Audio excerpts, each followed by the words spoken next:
The only way it gets better for you is when you get better.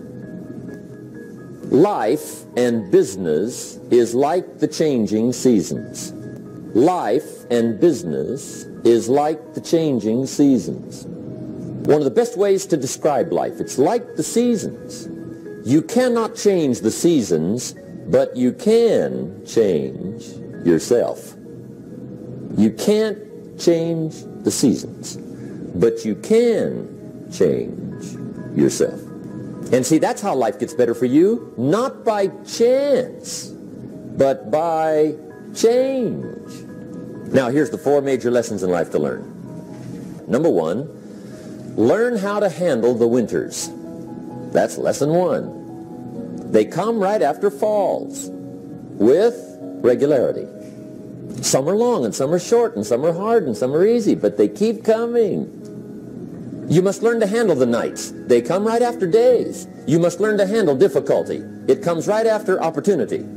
You must learn to handle recessions. They always follow progressions. For the last 6,000, see, it isn't going to change. The lesson you must learn is how to handle it. And there's all kinds of winters, right? The winter when you can't figure it out. The winter when it all goes smash. The winter when it turns belly up. The winter when it won't work, when you've run out of money and you've got a broken heart. See, those are winter times. There's all kinds. Economic winters, social winters, personal winters. When your heart is smashed in 1,000 pieces and the nights are unusually long, your prayers seem to go no higher than your head. It's wintertime. But see, the disappointments come.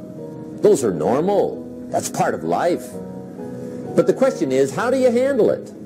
How do you handle the coming winters and the disappointments and the downtimes? Well, you can't get rid of January by tearing it off the calendar. But here's what you can do. You can get stronger, you can get wiser, and you can get better. The winters won't change, but you can. And that's how life changes for you. See, before I understood when it was winter, I used to wish it was summer. I didn't understand. When it was hard, I used to wish it was easy. I didn't know. And then Mr. Schoaf gave me a part of his very unique philosophy when he said, don't wish it was easier, wish you were better. See, that triggered my whole life change. Don't wish for less problems, wish for more skills. Don't wish for less challenge, wish for more wisdom. That's the key. So that's lesson 1, learn how to handle the winters. Here's lesson 2.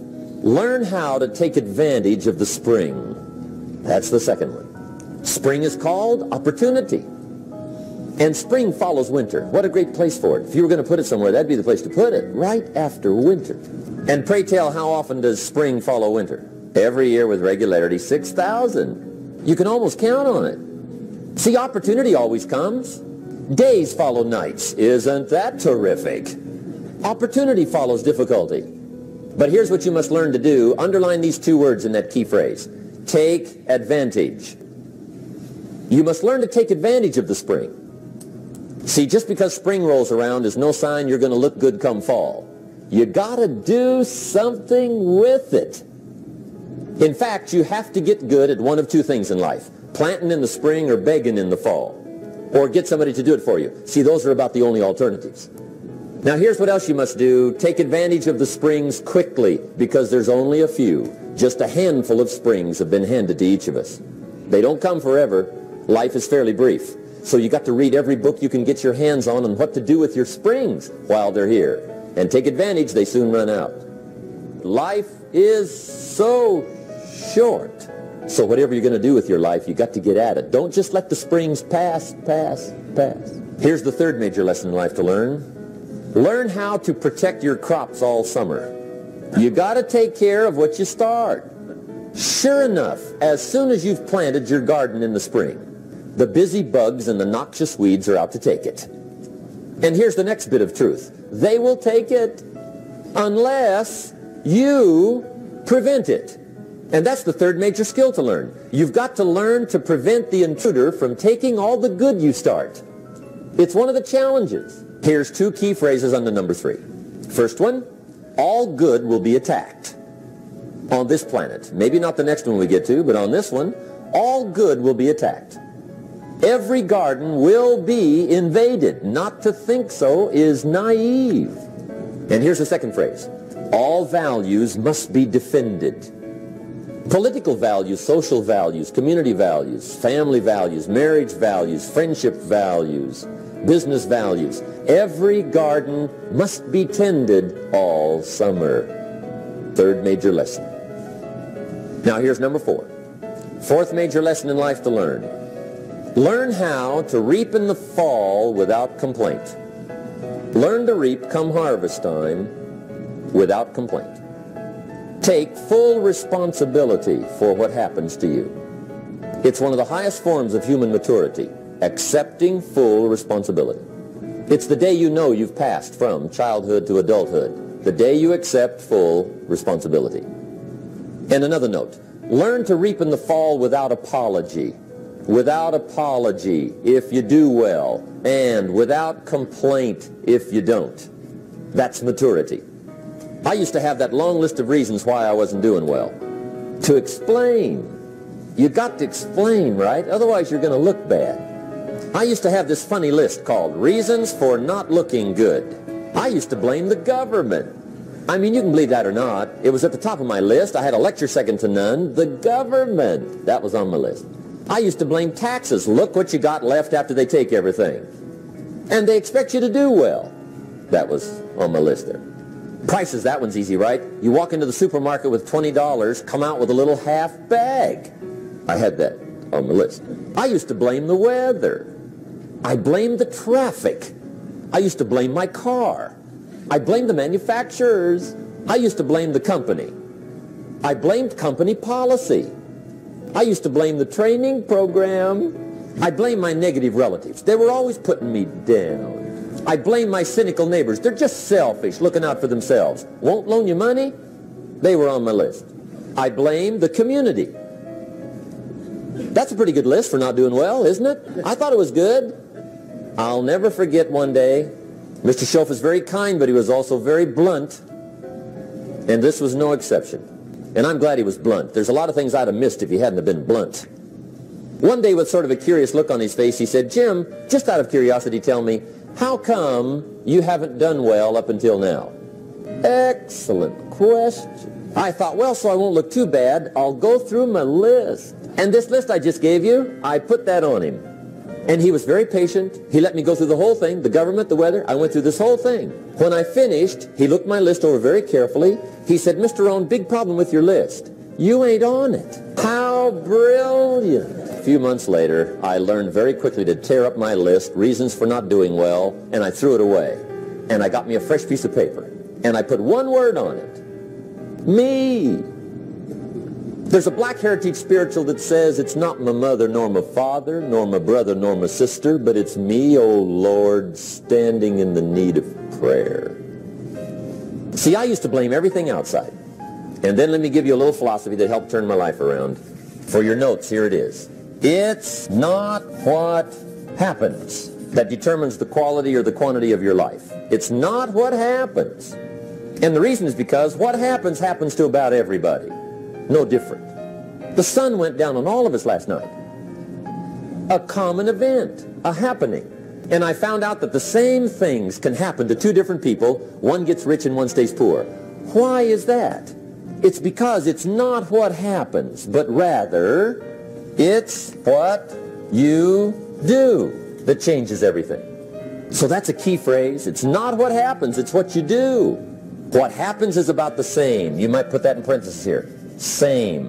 What people do, that's what's different. Anything can happen, right? Everything can happen. I've heard all the stories. I've been one of the stories. Hey, we could all tell stories all night long, right? Happenings. Anything can happen. Have you heard of Murphy's Laws? Anybody here heard of Murphy's Laws? Murph had these laws. One of them was, if anything can go wrong, it will. That's one of Murphy's Laws.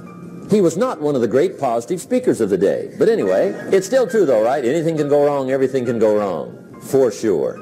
I've fallen out of the sky so many times. Once to the tune of a couple of million. Devastating. Took me a while to survive that one. Now, it wasn't all that much, but it was all I had. If you got 3 to go, you got 1 left, you ain't looking that bad. But when it all goes, of course, it used to be a long time ago, right? When you ran out of money, got to 0, you were all through. Heck, now you can whistle right on by 0. They will bury you. That's what they will do. But see, those are the happenings, right? Everything can happen. Anything can happen. But it's not the happenings. It's what you do about it. Somebody says, yeah, but you don't understand the disappointments I've had. Come on. Everybody's had their share. Disappointments are not special gifts reserved for the poor. Everybody has them. The difference is what you do about it. It's not the weather. I used to blame the weather, and I discovered it rains on the rich. So see, that won't help. 2 men wake up one morning, there's a rainstorm on. One of them looks out his window, sees the rainstorm, and he says, wow, what a storm. With weather like this, they can't expect you to go out and make sales. He stays home. Same morning, the other guy looks out his window, sees the same storm, says, wow, what a storm.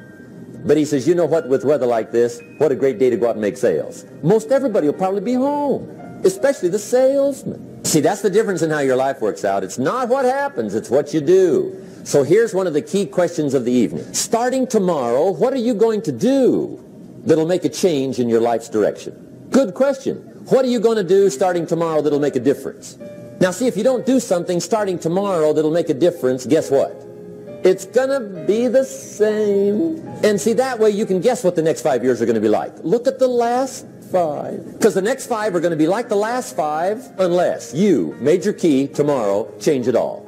Or change a little, or change something, or don't change. It's choice time. You can do whatever you want. But it's nice to know any day you wish you can change your whole life. What can you do starting tomorrow that'll make a difference? Good question. What can you do with economic chaos, massive disappointment? What can you do with a broken heart? What can you do when it won't work? Good question. So if I had a word with you tonight, one-on-one, just you and me, I think my personal advice to you would be, reach down inside of you and come up with some more of those remarkable human gifts. They're there, waiting to be utilized. And then change anything for you want to change. And I challenge you to do that because you can change. If you don't like how it is for you, change it. If it doesn't suit you, change it. If it doesn't please you, change it. If it isn't enough, change it. And I challenge you to do that because you can change. See, you don't ever have to be the same again after tonight, only by choice.